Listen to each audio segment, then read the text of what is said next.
It's time for Tiger Talk, presented by Old Chicago Pizza and Tap Room. Old Chicago, amazing craft beers and food, north of I-70 in Hayes. Old Chicago, share, reconnect, celebrate. Tiger Talk is also brought to you by these premier Tiger sponsors. Golden Belt Bank of Hayes and Ellis, providing the best in-home loans to the Tiger community since 1920. The Hayes Med Orthopedic Institute, part of the University of Kansas Health System, and the official physicians for Fort Hays State University Athletics. The certified public accountants of Adams, Brown, Barron, and Ball. Your trusted advisors, providing you with commitment, experience, and integrity.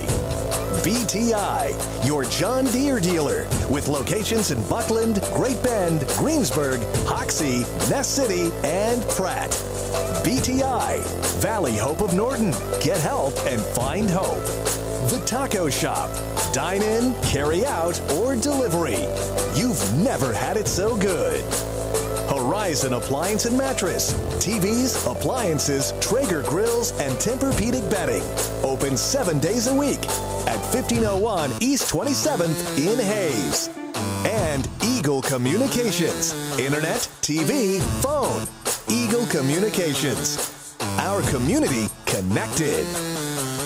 And a good Monday to you. Welcome into Tiger Talk. Gerard Wellbrock and head football coach Chris Brown with you here today as we put the wraps, unfortunately, on a really good Fort Hays State football season. The Tigers falling in the opening round of the NCAA Division II playoffs Saturday afternoon in Indianapolis, losing to UIndy 38-27. We'll talk about the game and look ahead to the offseason and the next season with the coach. We are at Old Chicago Pizza and Tap Room and record the program over the noon hour on Monday, so make your plans to join us next week, which will be our first basketball shows of the year.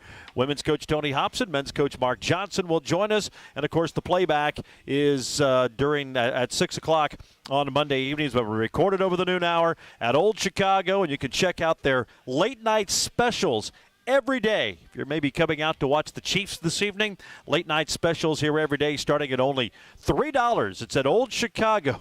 They're your pizza and craft beer authority. Tigers in Indianapolis, and unfortunately didn't quite end the way Fort Hays State had hoped for in that game. And, boy, Coach, so close. And I know we talked a little bit after the game. You knocked that door down sometime, but it felt like you had a really good opportunity to get a win. It was looking good. Obviously, some couple controversial calls, which we'll talk about a little bit, but great effort, just a little bit short on Saturday. Kind of leaves a little bit bitter taste in the mouth. It does, it does, but that's going to amp us up a little bit more for spring conditioning and through fall or through the spring semester, just to get that taste out of our mouth, so we can get back to the playoffs again and hopefully get that win next year. So, but it is what it is. It was a great season. We started out we ended up 4-2 at one point, and right there, it was kind of gloomy. Didn't know if we had to be able to get it done or not, but our kids got it done and, won the conference and gone to the playoffs, and that's huge. Just talking about these seniors and what they've done to this program, but believing in what we've been doing and believing in themselves, and they found a way to get themselves into the playoffs again. I felt like we should have won that game, and I think our kids are the same way, but some things happen, and we didn't. Yep, that's sometimes the way it goes, and that's why you play the game. But good effort by your guys, and I mean, again, to get back to the postseason after what you said, 4-2, and it was not looking really good. And we've talked about on the program how something changed after that Emporia State game, and this team changed and became a better team, and it's really fun to watch. And we talked all year how it'd been kind of a challenge. I mean, if things were more difficult as far as just that cohesiveness and all that, but it changed there, and you could see this team was certainly in that playoff mode, and for whatever reason played well with their backs against the wall and in that situation. And they did. It was a tough, first, 6 weeks. We lost a lot of guys on the offensive line. Even before camp started, we lost some guys that ended up quitting, and that hurts, up front. And you lose Pat Kelly early, and you lose Nathan Hell, very early as well, and you're trying to put together an offensive line of guys that have never really played, and they're young, and they're not quite ready yet, but they stepped in and did a good job. Lost Jamari Davis, too, against Mo West, and he's got good speed and can take the top off, and those injuries kill you. Lost Isaiah Krill Musgrave, at corner, too, so for depth purposes, I mean, when you look across the board, we lost a lot of guys that could have helped us, win a lot more ball games. But, those kids that came in, stepped in, did a great job, got us to where we were at and gave us an opportunity. Tigers come up short on Saturday, 38-27. We'll talk more about the game. We'll talk about some of those injuries and guys coming back and what it all means for next year as we continue on the program. Tiger Talk recorded over the noon hour at Old Chicago Pizza and Tap Room. And it's Old Chicago where they invite you to join them for happy hour from 3 until 6, Monday through Friday. Old Chicago Pizza and Tap Room. Serious craft brews, seriously good food. We are back with more on the program right here on the Tiger Sports Network, built by Paul Wurtenberger Construction. I'm Patty Stoll, broker-owner of Coldwell Banker Executive Realty. We want your dreams to become a reality.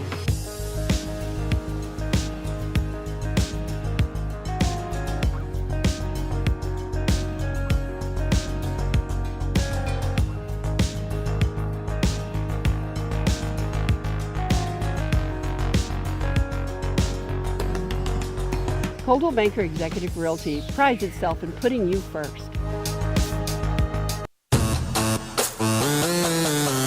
Second down and 7. They're trying for a touchdown pass. Quarter of the end zone. Bieberly goes up. He makes the catch. Touchdown! Fort Hays State. Lane Bieberly over along the Tigers sideline to the deep corner. Hauls it in for a touchdown over Mitch DeWitt. And Fort Hays State is on the board with 5:15 to go in the first half. And I got the Tigers going after a slow start. Fell behind 14-0. Eventually took a third quarter lead, but couldn't quite hold on as Fort Hays State comes up short in their first round Division II playoff game. We're back at Old Chicago. Gerard Wellbrock, head football coach Chris Brown, and it was a slow start. Fell behind 14-0, and we get in the playoffs, and obviously a couple big calls we'll get to, but you look at other factors, that 14-0 deficit, you overcame it, but boy, it makes it difficult on the road in a playoff game when you fall behind like your guys did. It does. It makes it hard. You look at that first quarter, there were 3 possessions in that first quarter. They had 2, and they both were for scores. We had 1, and we didn't score any points. So,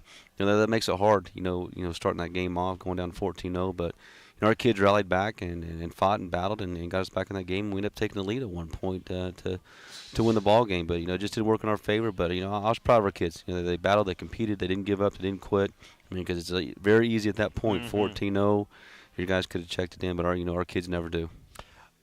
Any reason why it almost felt like they're maybe feeling the opponent out a little bit? I know it's difficult when you're playing a team you've never played before, different conference and all that. Just felt like you're a little less aggressive, maybe a little more tentative in those first couple of possessions. Just a lot of that outside zone. We didn't see a lot of that, going through the season. And, they did a good job of reaching our tackles and our ends. And, we did a good job of still on the edge, but they just found that little crease to cut back on. And they got up to the second level pretty well, those first couple of series when they scored those points. But it was just, guys just a little amped up, a little just trying to do too much instead of just doing their job and doing their assignment. After we just kind of calmed down a little bit, it worked out for us. We started playing a lot better, and we were able to stop their run game at times. And but I think it was just a little amped up at first and just trying to figure things out and fill it out a little process too. But really going against an offense you've never seen before. I mean, it's totally different than what we've seen in our conference all year long with the outside zone and some of their power game run as well. So, and having 2 great backs and a quarterback that's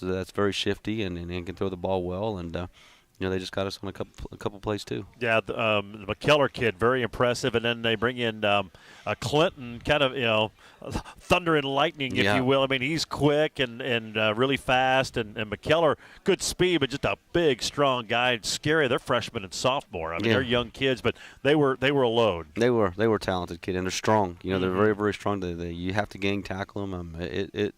Not many guys are going to bring them down one-on-one, and those kids were tough. But our kids did a good job. Towards after the first quarter of really starting to hone in on what they were doing, figuring it out, and became great tacklers and made good things happen for us. Yeah, they go 8 plays, 75 yards with the touchdown. Then you get a first down, but then have to punt. And I guess that first possession, you get a great kick return from Harley. You start at their 49. We've seen that at times this year. You'd get field position on the plus side of the field and couldn't do anything with it. And when you look back and break down the game, that was big to not get anything out of that when you start in their territory on your first possession. It is. Anytime you get a short field like that, you got to find a ways to, even if it's a field goal, just get points on the board somehow. And we didn't do it. I think we might have had a penalty in there somewhere as well, which You know, they're just stupid mistakes as well. I mean, just locking in and getting your job done. I mean, we hurt ourselves quite a bit that game with just stupid penalties too, and those are things that we got to grow and mature and eliminate those things. And you know, that's something we're really going to hone in on this offseason, is make sure we're doing everything right and being perfect and not having those stupid little things that are going to cost us and make things more difficult for us. Yeah, they come back then with a very impressive 18-play, 94-yard drive. Took 9:23 off the clock, and as you said, you weren't stopping them, and they were just eating the clock, and that's what they do. It did not look real promising, but obviously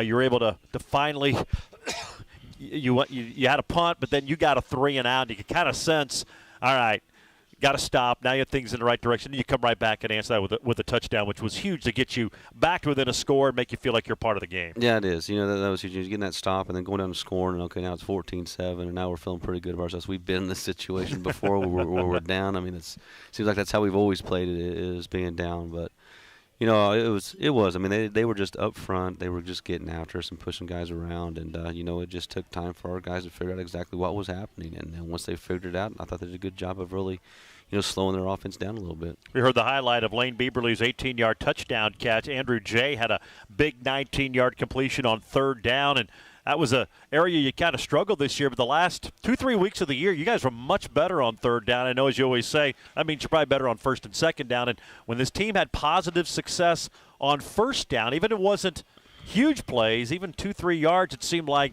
things on offense clicked. But if it was 0-1 or negative, it was a struggle all year. It was, and then you just put yourself in a tough situation because now defense can really just – they make you one-dimensional. They know you're going to throw the ball, so now they can do the things that they need to do to stop the pass game. And, you know, even just getting 2 or 3 yards on the 1st down running. I mean, that's huge. You get 2nd and 7. Now you can maybe run the ball again, you know, to get it to 3rd and 5, hopefully 3rd and 4, or you can throw with some play action stuff like we've done all year long. So, but it was, and we have to get positive yards, and that's what we talked about all year long. But our 3rd down conversions towards the end of the year got a lot better.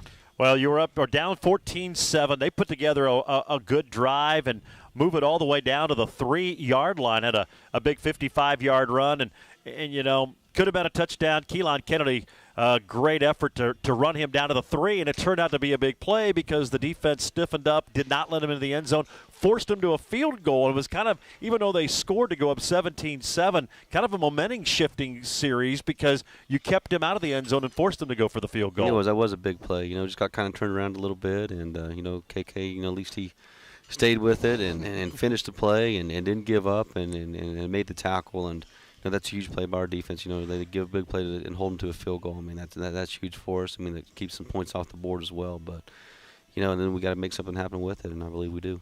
That became right back next possession. I think Harley had a 23-yard catch. Jay had another big one. And then beautiful wheel route that Charles Tigner ran to perfection for a touchdown. And late in that first half, you're right back in it. You go to the locker room only down 3, 17-14. Yeah, that was huge. You know, we're going to get the ball back as well. And, you know, we've been trying to run that play all year long. It just, you know, we've used that play a bunch, you know, in the past. And we just couldn't get the timing down or whatever it might be, you know, through the season. But at that point in time, it worked out just perfectly. It was a great throw by Chance to Tigner, and, you know, got us within 3. 17-14, Tigers with that score, trailing it at halftime. Would come back, have a really good third quarter. We'll talk about that, and, of course, as the game goes along, some of the stuff that happened down the stretch. We are recording the program at Old Chicago Pizza and Tap Room. We do it over the noon hour on Monday. Don't forget, you can order online at oldchicago.com to make your to-go orders a breeze. Old Chicago, your craft beer authority, north of the interstate in Hayes. We'll take another break. Be back with more on Tiger Talk on the Tiger Sports Network, built by Paul Wertenberger Construction. Ready to discover something new? The next time you're in your car, tune your radio to 94.3 FM. It's here. It's Hayes' greatest hits. Love it. On 1400 KAYS and 94.3 FM.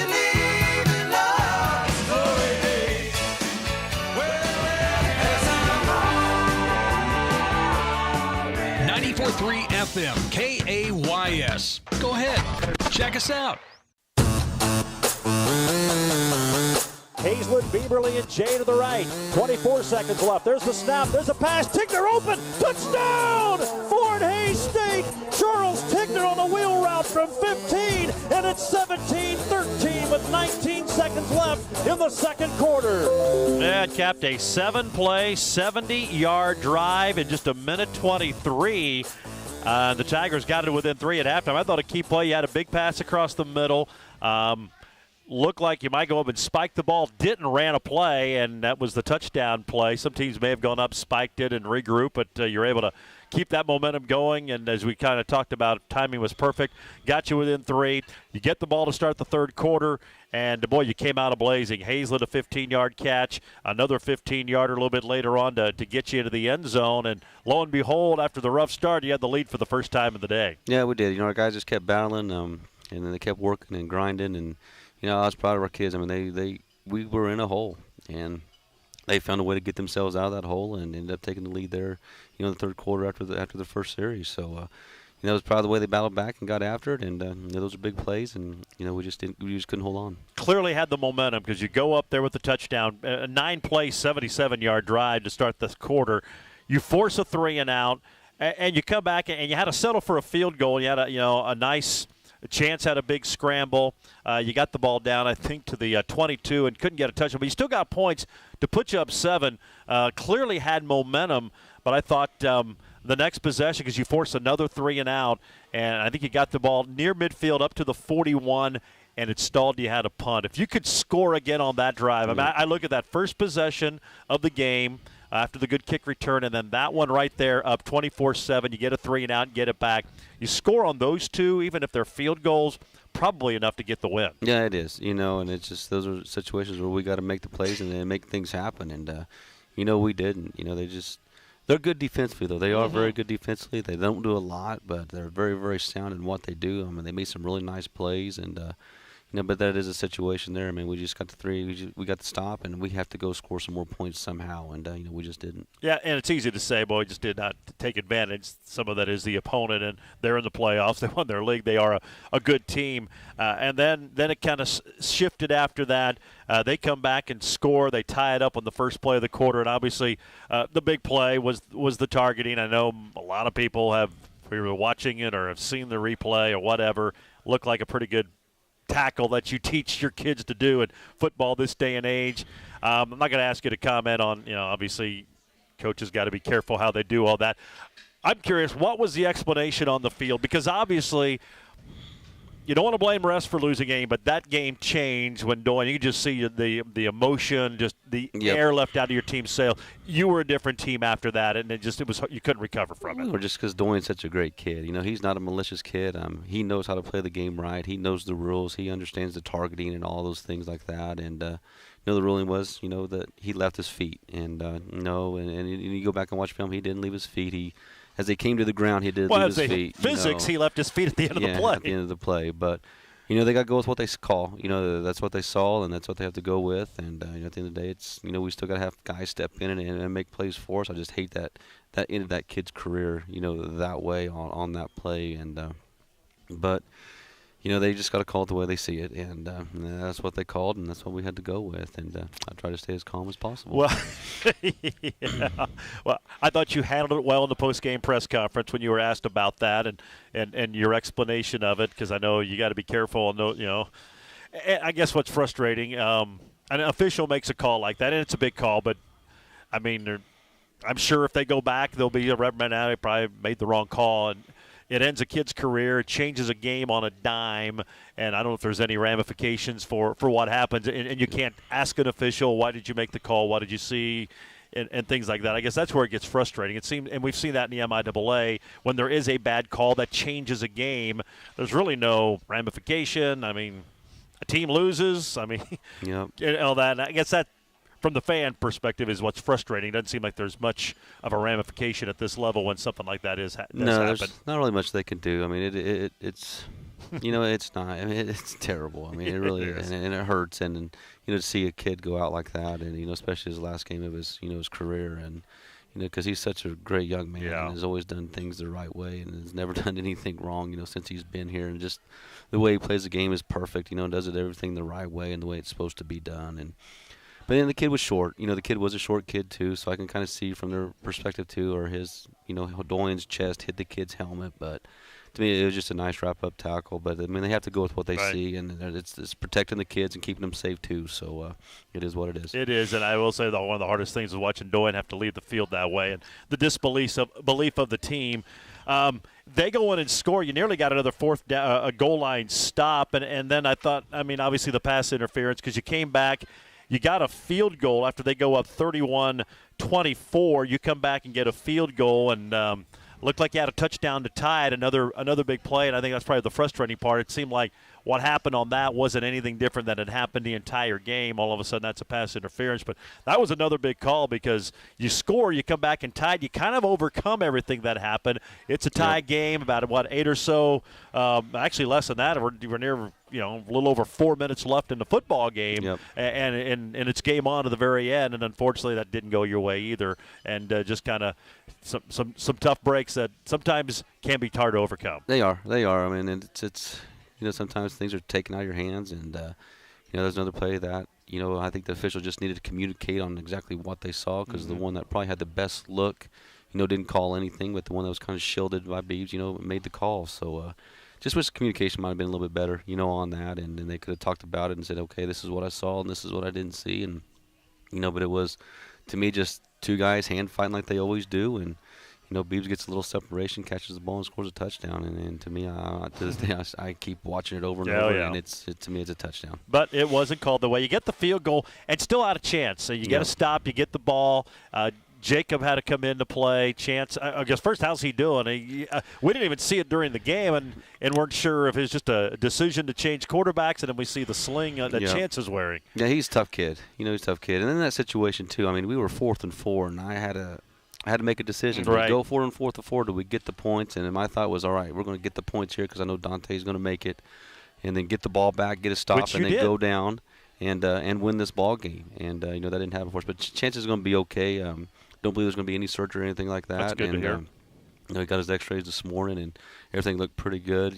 For the most part, just a second-degree separation. So hopefully that heals back up the way we want it. So he'll be out here, 6 or 8 weeks, but just in time with Christmas break, so we'll get him back after break and get him rehabbed, and Nate'll stay on top of him, too, over the break to make sure he's doing the things he needs to do. But it ended up being better than what we thought it was going to be. Well, that's good to hear. And Jacob comes in, and I know we kind of set the table. Boy, what a story it would be for the senior who owns about every passing record to lead the team down the field. But unfortunately, the pick six kind of ended any dream of that, and just feel bad for Jacob for it to end that way as well. But that was a key play for them to kind of seal the win for UIndy. Yeah, he did. I was hoping he'd come in and take us down the field like he's done so many times, and get that winning drive and go on to the next game and get it done. But, it didn't. Kid jumped in front of the ball, picked it, got to the end zone, and it was a nice play by them. Mm-hmm. A very, very nice play. And not many of those DBs can catch those balls from Jake anyway, the way he throws it. And, but I hated the way it ended for him. I really do. I mean, he's done so much for us. Such a great kid, and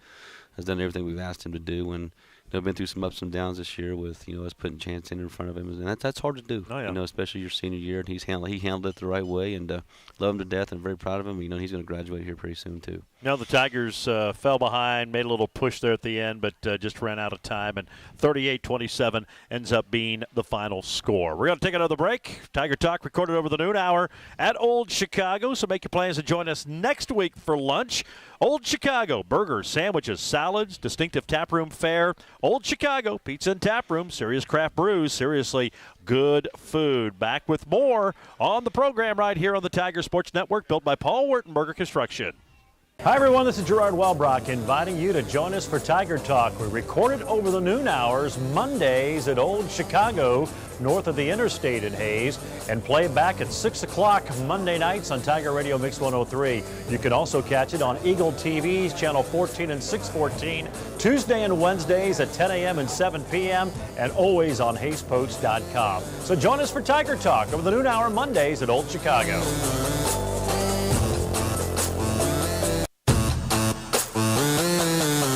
Second down and 10 from the UIndy 15-yard line. Tigers trying to score on their opening possession of the third quarter. Fuller to throw, looks downfield, caught by Hazlett at the 10, at the 5, touchdown! Fort Hays State. He angled it in front of that far pylon, and the Tigers, for the first time today, have the lead at 20-17 with 11:23 to go in the third quarter. Yeah, big play right there. That gave the Tigers the lead on Saturday up in Indianapolis. Unfortunately, couldn't hold on to it. They fall to UIndy in the opening round of the Division II playoffs. We are at Old Chicago Pizza and Tap Room north of the interstate. We record the show on Monday. Our first basketball program coming next week. Tony Hobson, Mark Johnson will join us. We certainly hope you can join us as well. But we're talking football today, putting the wraps on the season for Fort Hays State. And we touched about it in the first segment, and we've talked about it the last couple of weeks. Your senior class, not a big one, but boy, met so much of the program. They've been winners since the day they stepped on. And really, I guess last year's group, I think even their redshirt year was a 7-win season, or 6-win. It was a winning season. But this group has been to postseason every time. They know nothing but winning. And when you took over, it wasn't always the case. And we've heard from a lot of players who were part of that original group or original year or two who helped build it. These guys kind of enjoyed the fruits of that. They've known nothing but success at Fort Hays State, and hopefully that's something they'll pass along to the groups behind them, that it continues to be that way. And if you work hard, do the right things, you all can win and be in postseason play and keep this thing rolling. And that's the very first thing I said, after the game in the locker room, too, is just, thanking these seniors for what they did and, for this program and the way they did it. They did everything the right way, whether it was in the classroom. Every one of those guys is going to graduate. They never missed a weight workout. They were always in the training room if they needed treatment. The things they did in the community as well. These guys did everything the right way. They're perfect young men that are going to do great things, in the future as well. And they're going to be great husbands. They're going to be great fathers. They're going to have a great job. These guys have really got it all together. And I can't thank them enough for what they've done for this program. And I'll be talking to them later on in life because those kids are going to be very successful in what they're doing, and I'm sure they're going to give back. I think it was interesting. We did this show last week, and one of your former players, Lamar Leon, an O-lineman who we didn't recognize. Amazing, those O-linemen, when they get done playing and they lose all that weight, it's hard. They don't look the same. But he was on one of those early teams for you guys, and just talked about how different it is now. And you guys as a coaching staff had to kind of change the culture, and now the team kind of takes over. And I guess that's one sign of turning the program. Not that you get softer, but some of the things you have to do early when trying to build something up. The team takes over in that regard, and they kind of police all of that themselves. Yeah, they do. When I first got here, I had to do everything, all the punishments and the workouts, and making sure those kids were doing everything right, making sure they're going to class, and it was just changing the whole culture of being a winner at everything that you do, whether it's classroom, whether it's in the community, whether it's on the football field, weight room, whatever we're doing, we're trying to win at everything, and we're trying to compete, at everything to be great, and that's kind of our motto: always be great at everything that you do, and Lamar was part of that first class when I got here, and it was different for him. And now they say I'm getting soft as an old man, but I'm not. We're still doing the same things. Just the kids are acclimated to what we're doing now. They understand, the things that we're doing. We haven't got any easier on them. They're used to it now. That's just the norm, and that's the standard. And expectations have risen, and now kids are reaching those expectations. So it's not that I've changed. We've gotten soft. I know every kid's going to say that, but if I do, let me know, and I'll make sure I change that this spring. So, but no, but just kids like Lamar and that group when I first got here, just buying into what we were doing. I think we had 65 kids on the team at that time, and now we're at 130. They believed in what we were doing and bought into what we were doing, and they won 4 games that first year, and we just continued to grow from that. But it was that first group, buying into what we're doing and believing. If it makes you feel any better, I've heard some of Coach Johnson's former players say that he's gotten soft too, and I don't think he has. So I think that's just part of perception maybe when you're in the program, and then when you take a look from afar after you've graduated, I don't think you've gotten any softer. We go to a lot of football practices. We're going to take a quick final break. We're going to talk about the plans now from here on forward with the off season and getting ready for spring ball and look ahead to next season. We record Tiger Talk live over the noon hour at Old Chicago Chicago during Mondays, and, of course, the playback in the evening. So please make your plans to join us next week for lunch, where you can try one of their great pizzas. They are incredible, dough made fresh daily at Old Chicago Pizza and Tap Room north of the interstate in Hayes. Our final break and our final segment with Coach Brown right after this on the Tiger Sports Network, built by Paul Wurtenberger Construction. As you plan for your business in 2018, advertising should be an important part of your growth strategy. Digital marketing puts your business in front of the right customers online. Advertising with the Hayes Post ensures your message will be viewed 1.5 million times a month, including 375,000 unique views a week. Are you ready to grow your business? Advertise with us today. It's affordable and it works. Call us today at 785-628-0467. Eagle Communications, our community connected. 9 for 12 in this range this year. This to add to the three-point lead. The kick is up. It's got just enough distance, and it is good. He gets it through. 44 yards from Dante Brown, and the Tigers score 10 straight to start the third quarter, and they now lead 24-17. Boy, he had just enough to get that through the uprights into that breeze.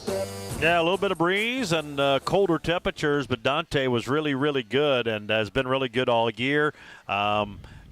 Special Teams Player of the Year, another year for that honor. You had the Defensive Player of the Year and Jose Delgado, third straight year you've done that. 19 players on the All-Conference team. I guess when you win football games and you're making the playoffs and postseason, those accolades come, and your team certainly had their fair share of those. And probably the only disappointing one was Harley Hazlett being named honorable mention wide receiver. If anybody watched him play, I think that was a grossly understated by the coach, and hopefully motivation, because when you look for next season, I mean, offensively, if you get the lineman back from injury and can put guys back in their normal position, what was a struggle because of injuries, I mean, you can really make the case you lost 4 starters this year. Could be one of the strengths of this team next year, and I think offensively you've got a chance to be really, really good. I think so. You know, with Chance coming back, and you still got Tigner and Hickman, and Truss will be back too, and we got a little freshman, and DeCorey Tutson, I think, is going to be a really good running back for us. Receiver-wise, you got Harley coming back, Beebe, Jay, Manny. Jamari should be healthy, too. Right. Dandre Reed. I mean, there's a lot of guys. And then tight ends, you got Wendelberger, Budke, Jacoby, all those guys coming back, too. So, and then on the O-line, you're getting Pat back. You're getting Nathan Held back. And, you still got Amari. You still got Burke. And, you still got Coral, who got a lot of games this year. And, there's so many. Well, Hunter Hayes comes back, and I know you've got some guys you redshirted that you're really excited about. So there's a lot of guys in there that I think can get some things done now. What we're hurting is we're losing a lot on defense. Yeah. We're losing Shadid and Doyen and Jose and Wyatt and Malik and Knowles. There's a lot of guys on the defensive side of the ball that we're going to lose, but we got to have some of these young guys step up and get the job done. So. Recruiting starts now. We start next week on Monday, and we're going to get out and find some junior college kids as well, and go find some high school kids. But, it's back to the grind, back to the road, and a lot of windshield time now. Yeah, and that's the heart and soul of programs is recruiting, and you've been pretty fortunate. I mean, you go to the senior class, obviously the numbers drop, but they had a lot of talent. I know the junior class, now seniors, you've been excited about, and we've seen a lot of them play a lot of football, and really every group. I know you've been pretty excited about the talent and just watching those guys mature. And it seems like a few years ago was the same way on defense. Lost a lot. Yep. That was the strength of the team. We're really worried, and the defense was fine. Coach Harris does a good job. But it seems like you've gotten to the point you do have those young kids, and they may be new playing time and new roles for them, but they're ready to step in to fill those roles, and that's how you keep things rolling. And so far, you've been pretty fortunate in that regard. Yeah, and hopefully we can continue to do that, and that's the most important. And we're going to sit down today at 1:30 and go through our depth chart and look for our needs and our wants. And we got to go with our needs first. We all want this and we want that, but we got to look at what's really going to help this team and help us win and help us keep moving forward. And look at the age of the kids. How many freshmen do we have at this position, and seniors and juniors, and there's a lot that goes into it, and we got to figure that out today and figure out what we're going to go after, and hopefully we get those kids to come to Fort Hays, which I think we can. Well, I'd imagine too when you hit that recruiting trail, just the success of the program has to help, and now It's, you don't have to sell, hey, you're going to be a part of building something. You're going to be a part of something that is great, and you've got a chance to be the group that goes to the next level now and wins in the playoffs and makes runs in the playoffs for that big prize I know that everybody wants. Yep, and it is. And it's just, the kids want to be part of that or not. And, if I'm a kid, that's what I want to be part of is a winning program that has the opportunity to get, they all want to get those rings and things like that, so an opportunity to get a ring and then win conference championships, get into the playoffs, and hopefully win a national championship here within the next few years. But, why would you not want to be part of that? I think we've got a great coaching staff. I think we've got really, really good kids. We've got great facilities. We've got great administration. Got the best radio guy in the country as well. Awfully nice of you to say. So why would you not want to be part of that? But, and a great community that really backs, Tiger football. And, why would a kid not want to be part of that? No, I think a lot of it, yeah. I mean, you bring kids in, some official, some unofficial visits on game day. And when there's 6,000 to 7,000 fans there screaming and making it a fun environment, I mean, that does go a long way. That's a big part of the recruiting process that maybe obviously the fans want to go watch the game, but there's the next group of Tigers are doing that and watching that same thing, and that has a big role and a big part of it all. It does, just because they see the excitement, they see the support, and they see us out there winning ball games, and that's huge to a kid. And when they feel that excitement, they feel that energy, and it just starts to feel like home to them. And that's the most important thing. When they get here, you got to make it feel like home, that we are going to take care of them as a coaching staff and make sure that they do things the right way and that they get to their degree. And, it's a lot about selling it to the parents, too. And, these days it used to be just the kid, and now it's you got to sell mom and dad on the same thing. So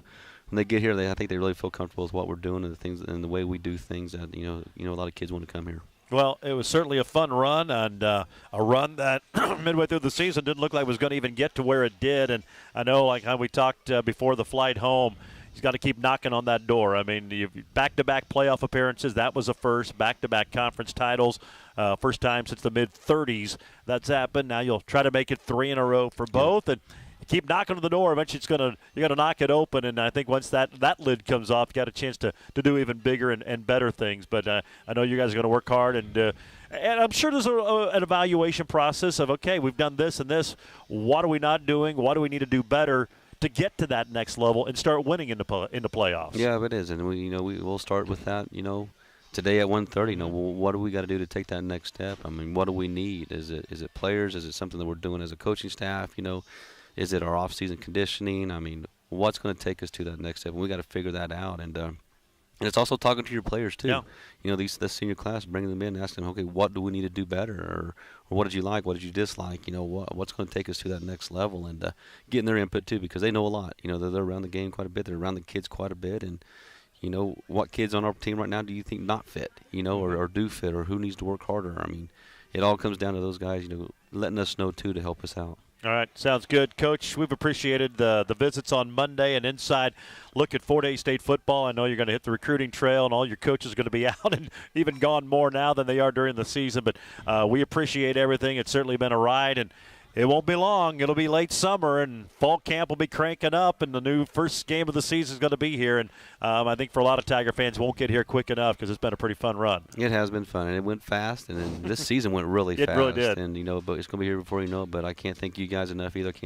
Old Chicago, too, for hosting us every week. And, I can't thank you guys enough for all you guys do and the support you give us. All right, we appreciate it. We'll see you next season. Have a great, off-season with recruiting and spring ball, and looking forward to 2019. Yes, thanks, Jordan. There you go. That's head coach Chris Brown of the Fort Hays State Tigers. A 9-3 season, another trip to the Division II playoffs, and hopefully one of many, many more great runs into the postseason. Don't forget, you can watch the replay of Tiger Talk Tuesdays and Wednesdays, 10 and 7 on Eagle Cable, channel 14 and 614, online at HaysPost.com. This program brought to you by Old Chicago Pizza and Tap Room.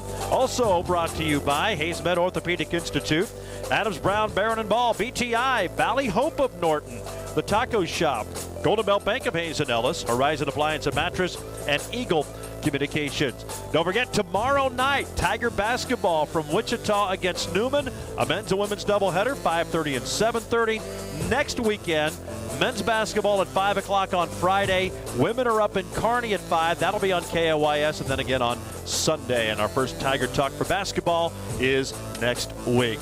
We're at Old Chicago Pizza and Tap Room. It's the home of Tiger Talk on the Tiger Sports Network, built by Paul Wurtenberger Construction. That was another legend on 99 KZ Country. And yes, before that, we had a brand new artist. Your home for today's stars and the legends. We play real country. I'm Teresa Trapp. Weather, news, sports, it's all here. We're on Facebook, and there is a listen live link at hayespost.com. Dial us in on your radio at 99.5 FM. KHAZ, Real Country. 99 KZ Country.